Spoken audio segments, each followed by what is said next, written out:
আসসালামু আলাইকুম। তো হ্যালো গাইস, কিতা খবর? আছেন নি ভালো সকল? আশা করি ভালো আছেন, আমিও ভালো আছি। তো আজকে এসেছি আমরা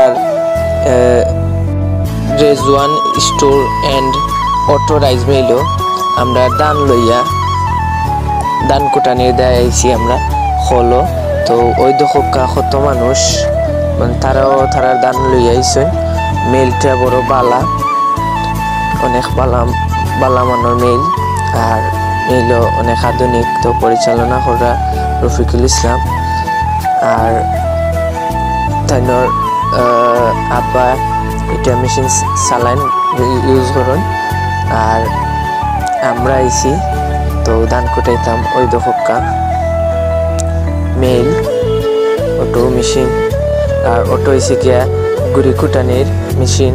তো অনেক ভালো মানের মেশিন, যে মানে অনেক সুন্দর চাউল দেয়, পুরা বস্তা চাউলের মতো চাউল দেয়।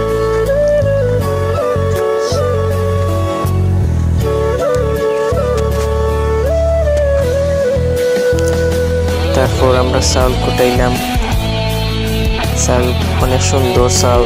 তারপরে আস্তা চাউল এক সাইডে আয়, আপনার বাঙ্গা চাউল আর সাইডে আয়, অনেক ভালো মানের। তারপর আমরা কুটানির শেষে ধান বান্ধিয়া চাউল বান্ধিয়া লইয়া গুড়ার বস্তা ও চাউলের বস্তা গাড়ি তুলে দিছি।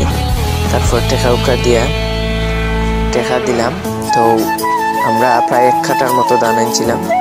তো 1 কাঠার মতো হিসাব করিয়া গুড়ি ও ধানের টেকা দিয়া তারপর আস্তে আস্তে আমরা বাড়ির উদ্দেশ্যে রওনা হয়ে গেলাম।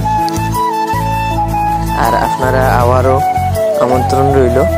তো এটার লোকেশন হয়েছে গিয়া আপনার নূরপুর বাজারের গেট, আশাখালী গেটের যে ভিতরের রাস্তা আছে নূরপুর মসজিদের একটু সামন খানো Rezwan store and auto rice mill auto mill. তো আপনারা চাইলে আইতে পারেন। এটার অনেক ভালো মানের চাউল কুটাই দেয়, চাউল ভাঙ্গেও কম, আর আপনার আস্তে আস্তে চাউল থাকে। যারা লাগতো না আপনারা নিয়ে ডাইরেক্ট নিয়ে রান্ধিতে পারবা দইয়া, ওরকম করে পরিষ্কার চাউল দেয়। তো বালা থাকুকা, আপনারা দাওয়াত রইল। আসসালামু আলাইকুম।